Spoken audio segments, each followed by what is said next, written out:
Okay, നമ്മളിന്ന് നോക്കാൻ പോകുന്നത് +1 ഫിസിക്സിലെ 5ാമത്തെ ചാപ്റ്ററായ വർക്ക് എനർജി പവർ എന്ന് പറയുന്ന ചാപ്റ്ററാണ്. മോഷൻ്റെ പ്ലെയിനിൽ നിങ്ങൾ സ്കെയിലാർ ക്വാണ്ടിറ്റിയും വെക്റ്റർ ക്വാണ്ടിറ്റിയും അതിൻ്റെ പ്രോപ്പർട്ടീസൊക്കെ പഠിച്ചിട്ടുണ്ട്. അതിൽ നമുക്ക് ആദ്യമായിട്ട് ഇവിടെ നോക്കാൻ പോകുന്നത് സ്കെയിലാർ പ്രോഡക്റ്റ് അഥവാ ഡോട്ട് പ്രോഡക്റ്റ് എന്താണെന്നുള്ളത്.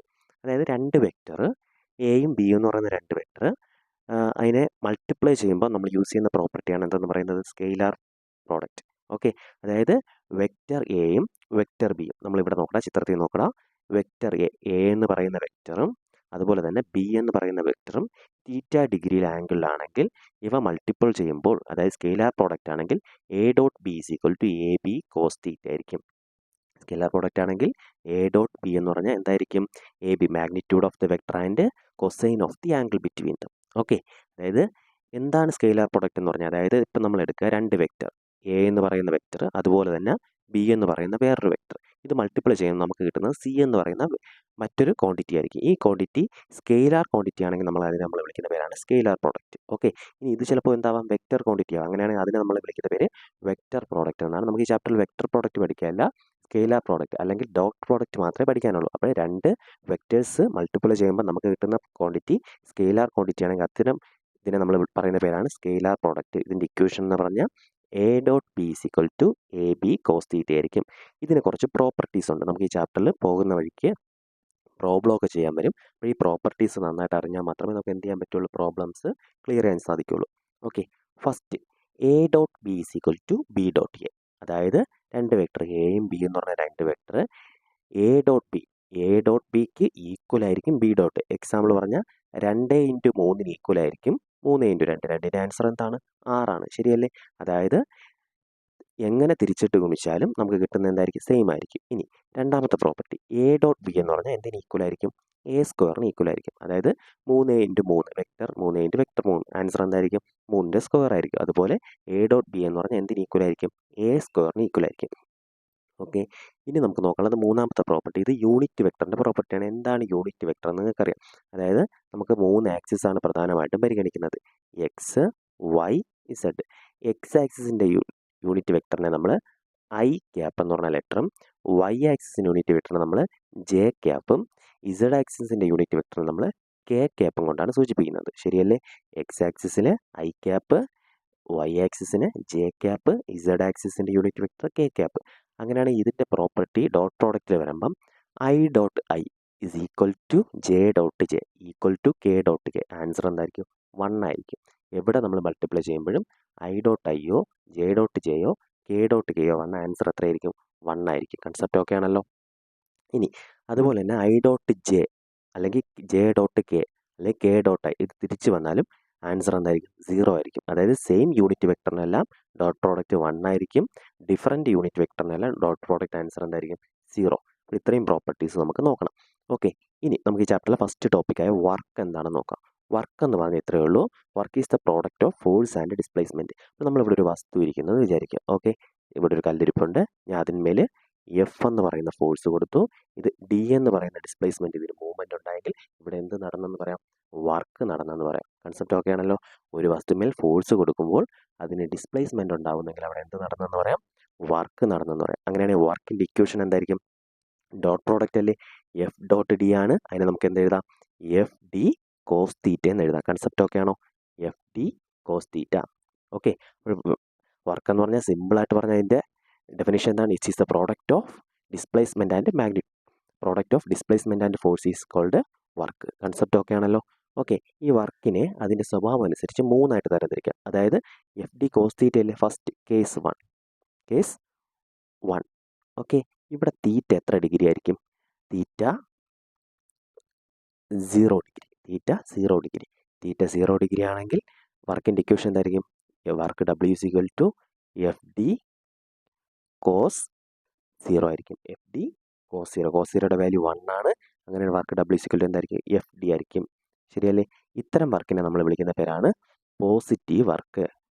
അതായത് ഫോഴ്സും ഡിസ്പ്ലേസ്മെൻറ്റും സെയിം ഡയറക്ഷൻ. ആംഗിളും വെച്ച് പറയാം, നമുക്ക് ആ കൺസെപ്റ്റ് വെച്ചും പറയാം. ഫോഴ്സും ഡിസ്പ്ലേസ്മെൻറ്റും സെയിം ഡയറക്ഷനിൽ വരുന്ന വർക്കിനെ നമ്മൾ വിളിക്കുന്ന പേരാണ് പോസിറ്റീവ് വർക്ക്. ഒരു എക്സാമ്പിൾ പറഞ്ഞു കഴിഞ്ഞാൽ നമ്മളിപ്പോൾ എന്ത് ചെയ്യുന്നു? ഒരാൾ ഇവിടെ നോക്കണം, ഒരാൾ എന്ത് ചെയ്യുന്നു? തലയിലൊരു വെയിറ്റും കൊണ്ട് എന്ത് ചെയ്യുന്നു? ഒരു സ്റ്റെപ്പ് കയറി മുകളിലോട്ട് പോകുന്നു. ശരിയല്ലേ? ഫോഴ്സ് എങ്ങോട്ടാണ്? മുകളിലോട്ടാണ്. അതുപോലെ അയാളുടെ ഡിസ്പ്ലേസ്മെൻറ്റ് എന്താണ്? സെയിം ഡയറക്ഷനാണ്. ശരിയല്ലേ? അത്തരം വർക്ക് എന്താണ്? പോസിറ്റീവ് വർക്ക് എന്ന് പറയാം. അതായത് ഫോഴ്സും ഡിസ്പ്ലേസ്മെൻറ്റ് സെയിം ഡയറക്ഷൻ. നമ്മളിവിടെ നോക്കണം, ഈ കല്ല് ദേ ഇവിടെ ഇരിപ്പുണ്ട്. നമ്മൾ അതിനെ എന്ത് ചെയ്യുന്നു? മുന്നോട്ട് തള്ളുന്നു. നമ്മൾ ഫോഴ്സ് കൊടുത്തത് മുന്നോട്ട്, അതിൻ്റെ ഡയറക്ഷൻ എങ്ങോട്ടാണ്? മുന്നോട്ട്. അത്തരം ഡിസ്പ്ലേസ്മെൻറ്റ് നമ്മൾ വിളിക്കുന്ന പേരാണ് പോസിറ്റീവ് വർക്ക്. അല്ലെങ്കിൽ നമുക്കൊരു എക്സാമ്പിൾ പറയാം. ഒരു തെങ്ങ്, അതിൽ നിന്ന് എന്ത് ചെയ്യുന്നു? ഒരു തേങ്ങ താഴോട്ട് വീഴുന്നു. ഒരു കോക്കനട്ട് ഫോളിങ് ഡൗൺ. അതെന്ത് ഫോഴ്സ് കാരണമാണ് താഴോട്ട് പോയത്? Gravitational force. അതിൻ്റെ ഡയറക്ഷൻ എങ്ങോട്ടാണ്? താഴോട്ടാണ്. ശരിയല്ലേ? അത്തരം വർക്കാണ് എന്തെന്ന് പറയുന്നത്? Positive work. കൺസെപ്റ്റ് ഓർത്തിരിക്കുക. നിങ്ങൾക്ക് പരീക്ഷയ്ക്ക് എക്സാമ്പിൾ തന്നിട്ട് പോസിറ്റീവ് ആണോ നെഗറ്റീവ് ആണോ സീറോ ആണോ എന്ന് ഐഡൻറ്റിഫൈ ചെയ്യാൻ പറയാം. അപ്പോൾ നിങ്ങൾ പോസിറ്റീവ് ആണെങ്കിൽ ആലോചിക്കേണ്ട കാര്യം ഇത്രേ ഉള്ളൂ. ഫോഴ്സ് എങ്ങോട്ടാണോ അതേ ഡയറക്ഷനിലോട്ടാണ് ഡിസ്പ്ലേസ്മെൻ്റ് എങ്കിൽ അത്തരം വർക്കിനെ നമ്മൾ വിളിക്കുന്ന പേരാണ് പോസിറ്റീവ് വർക്ക്. ഇനി രണ്ടാമത് കേസ് 2. ഓക്കെ, ഇവിടെ നമ്മൾ തീറ്റ എത്ര ഡിഗ്രി ആയിട്ട് എടുക്കുന്നു? 180 ഡിഗ്രി ആയിട്ട് എടുക്കുന്നു. അങ്ങനെയാണെങ്കിൽ വർക്കിൻ്റെ ഇക്വേഷൻ എന്തായിരിക്കും? W=FD cos 180. കോസ് 180യുടെ വാല്യൂ എത്രയാണ്? മൈനസ് ആണ്. അങ്ങനെയാണെങ്കിൽ ആൻസർ എന്നിട്ട് -FD. ഇത്തരം വർക്കിനെ നമ്മൾ വിളിക്കുന്ന പേരാണ് നെഗറ്റീവ് വർക്ക്. ഫോഴ്സിന് ഓപ്പോസിറ്റാണ് എന്ത് വരുന്നത്? ഡിസ്പ്ലേസ്മെൻറ്റ് വരുന്നത്. ഓക്കെ, അപ്പോൾ ഇതേ നേരത്തെ ഫിഗർ തന്നെ എടുത്തു കഴിഞ്ഞാൽ ഒരാൾ വെയിറ്റുമായിട്ട് എന്ത് ചെയ്യുന്നു? താഴോട്ട് ഇറങ്ങുന്നു. ഓക്കെ, ഫോഴ്സ് എങ്ങോട്ടാണ്? മുകളിലോട്ട്, ഡിസ്പ്ലേസ്മെൻറ്റ് താഴോട്ടാണ്. കൺസെപ്റ്റ് ഓക്കെ അല്ലേ? അത്തരം ഇതിനെ നമ്മൾ പറയുന്ന പേരാണ് നെഗറ്റീവ് വർക്ക്. അല്ലെങ്കിൽ ഇപ്പോൾ ഒരു എക്സാമ്പിൾ, നമ്മൾ കിണറ്റിൽ നിന്ന് വെള്ളം കോരുന്നു. ഗ്രാവിറ്റേഷണൽ ഫോഴ്സ് താഴോട്ട്, അതിന് എഗൻസ്റ്റ് ആയിട്ടാണ് നമ്മൾ എന്ത് ചെയ്യുന്നത്? വർക്ക് ചെയ്യുന്നത്. ശരിയല്ലേ? അത്തരം വർക്ക് നെഗറ്റീവ് വർക്ക് എന്ന് നമുക്ക് പറയാം. ഇനി മൂന്നാമത്തെ വർക്ക്, ഇവിടെ നമ്മൾ എടുക്കുന്നത് തീറ്റ എത്ര ഡിഗ്രിയാണ്? 90 ഡിഗ്രി. തീറ്റ എത്ര ഡിഗ്രിയാണ്? 90 ഡിഗ്രി. കൺസെപ്റ്റ് ഓർക്കുക. അങ്ങനെയാണെങ്കിൽ വർക്കിൻ്റെ ഇക്വേഷൻ എന്ത് വരുന്നു? W=FD cos 90. കോസ് 90യുടെ വാല്യൂ നിങ്ങൾക്കറിയാം 0 ആണ്. അങ്ങനെയാണ് ഇക്വേഷൻ മൊത്തം എന്തായിട്ട് പോകും? 0. അതായത് ഫോഴ്സും ഡിസ്പ്ലേസ്മെൻറ്റും 90 ഡിഗ്രി വരുന്നത്. ഇപ്പോൾ ഒരു എക്സാമ്പിൾ, ഒരാൾ എന്ത് ചെയ്യുന്നു? ഒരു വെയിറ്റുമായിട്ട് എന്ത് ചെയ്യുന്നു? ഒരു പാരലായിട്ട് നടന്നു പോകുന്നു. ഇവിടെ ഫോഴ്സ് എഫ് മുകളിലോട്ടാണ്, ഡിസ്പ്ലേസ്മെൻറ്റ് ഓപ്പോസിറ്റ് ഡയറക്ഷനാണ്. കൺസെപ്റ്റ് ഓക്കെ അല്ലേ? ഓക്കെ, അങ്ങനെയാണെങ്കിൽ ഇവിടുത്തെ ആംഗിൾ എത്ര ഡിഗ്രി ആയിരിക്കും? 90 ഡിഗ്രി ആയിരിക്കും. ഇവിടെ ഉണ്ടാകുന്ന ഫോഴ്സ് എന്താണ്? 0 ഫോഴ്സ്. ഇപ്പോൾ നമ്മളൊരു വലിയ വോള് നമ്മൾ എന്ത് ചെയ്യുന്നു? ഒരു ഫോഴ്സ് കൊടുക്കുന്നു. അവിടെ ഡിസ്പ്ലേസ്മെൻ്റ് ഒന്നും എന്ത് ചെയ്യുന്നില്ല? ഉണ്ടാവുന്നില്ല. അത്തരം വർക്കിനെ നമ്മൾ വിളിക്കുന്ന പേരാണ് നെഗറ്റീവ് വർക്ക്. അപ്പോൾ ഇത് മൂന്നും നിങ്ങൾ എന്ത് ചെയ്യണം? എക്സാമ്പിൾ വെച്ച് മനസ്സിലാക്കി വെച്ചിരിക്കണം. ഓക്കെ, അപ്പോൾ വർക്ക് എന്ന് പറഞ്ഞു കഴിഞ്ഞാൽ ഒരു വസ്തുവിന്മേൽ ഫോഴ്സ് കൊടുത്താൽ അവിടെ ഡിസ്പ്ലേസ്മെൻ്റ് ഉണ്ടാവുന്നെങ്കിൽ അവിടെ എന്ത് നടന്നെന്ന് പറയാം? വർക്ക് നടന്നെന്ന് പറയാം. കൺസെപ്റ്റ് ഓക്കെ ആണല്ലോ? വർക്ക് പ്രധാനമായും 3 വിധം. 1 പോസിറ്റീവ്, 2 നെഗറ്റീവ്, 3 സീറോ. പോസിറ്റീവ് എന്ന് പറഞ്ഞാൽ ഫോഴ്സും ഡിസ്പ്ലേസ്മെൻറ്റ് സെയിം ഡയറക്ഷൻ എന്ന് പറഞ്ഞാൽ തീറ്റ 0 ഡിഗ്രി. ഓക്കെ, 2 നെഗറ്റീവ് എന്ന് പറഞ്ഞാൽ ഫോഴ്സിന് ഓപ്പോസിറ്റാണ് എന്ത് വരുന്നത്? ഡിസ്പ്ലേസ്മെൻറ്റ്. അവിടെ തീറ്റ 180 ഡിഗ്രി. അത്തരം വർക്ക് നെഗറ്റീവ് വർക്ക്. മൂന്നാമത്തെ വർക്ക് എന്ന് പറഞ്ഞാൽ എന്താണ്? Zero work. ഫോഴ്സിന് പെർപെൻഡിക്കുലറായിട്ട്, അതായത് 90 ഡിഗ്രി വരുന്ന വർക്കാണ് എന്തെന്ന് പറയുന്നത്? Zero work. അവിടെ വർക്ക് എന്ത് ചെയ്യില്ല? നടക്കില്ല. അപ്പോൾ ഇത്രയും കൺസെപ്റ്റാണ് വർക്ക് എന്ന് പറയുന്ന ബേസ് ടോപ്പിക്കിൽ വരുന്നത്. ഓക്കെ, നമുക്കിവിടെ ഇതിലെ ഒരു പ്രോബ്ലം ചെയ്തു നോക്കാം. ഫസ്റ്റ് ഈ ക്വസ്റ്റ്യൻ ഒരുപാട് തവണ പരീക്ഷയ്ക്ക് എന്ത് ചെയ്ത് ആവർത്തിച്ച് ചോദിച്ചിട്ടുള്ള ക്വസ്റ്റ്യനാണ്. അപ്പോൾ നമുക്ക് ഈ പഠിച്ച കൺസെപ്റ്റ് വെച്ചാണ് നമുക്ക് എന്ത് ചെയ്യേണ്ടത്? Find the angle between, force ഇവിടെ തന്നിട്ടുണ്ട് 3I 4J - 5K and displacement 5I 4J 3K. അപ്പോൾ നമുക്കിവിടെ ഫോഴ്സ് ഒന്ന് എഴുതി നോക്കാം. ഫോഴ്സ് F = എന്താണ്? 3I, അതുപോലെ തന്നെ പ്ലസ് 4J - 5K. ഇതാണ് ഫോഴ്സ്. ഡിസ്പ്ലേസ്മെൻറ്റ് D = എന്താണ്?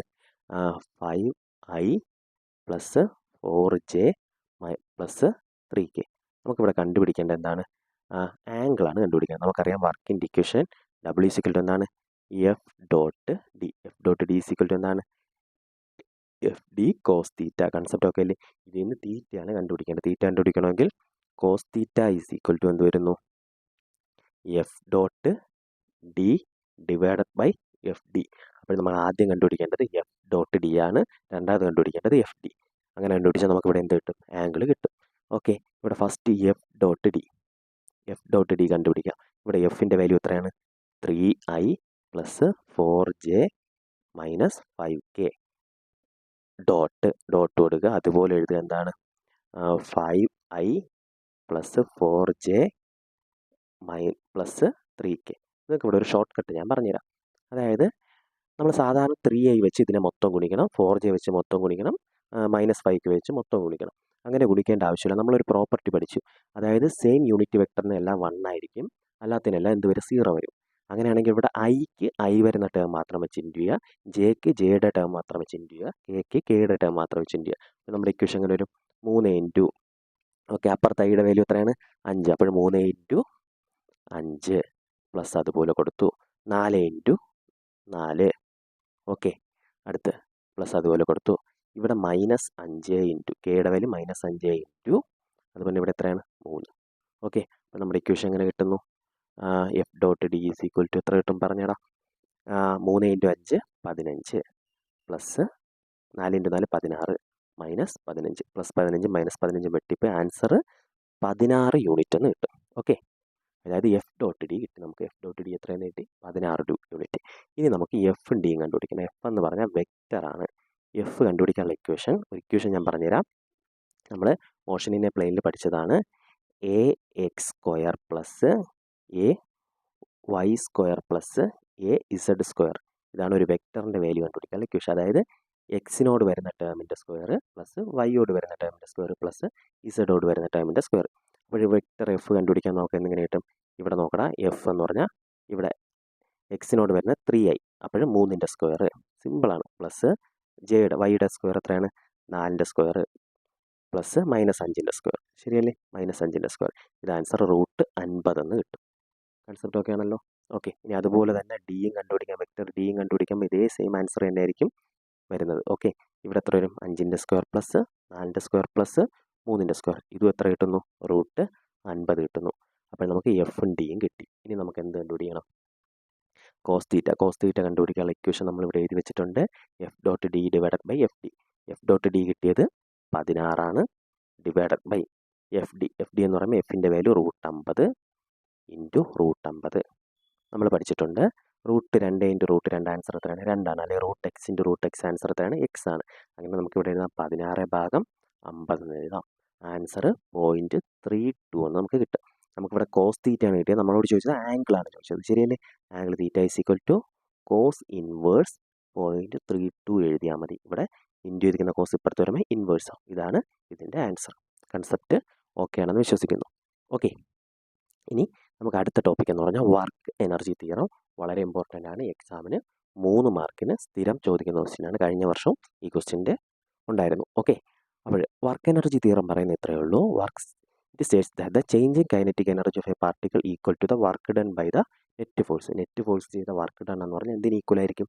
ചേഞ്ചിങ് കൈനറ്റിക് എനർജിക്ക് ഈക്വൽ ആയിരിക്കും. അതായത് ചേഞ്ചിങ് കൈനറ്റിക് എനർജി എന്ന് പറഞ്ഞാൽ ΔKE, അതായത് കൈനറ്റിക് എനർജിക്ക് ഉണ്ടാകുന്ന ചേഞ്ച്.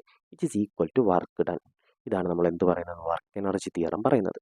അതായത് changing kinetic energy is equal to work done equal ആയിരിക്കും. ഇതിൻ്റെ പ്രൂഫ് നമുക്കൊന്ന് നോക്കാം. ഓക്കെ, ഇതിൻ്റെ പ്രൂഫ്.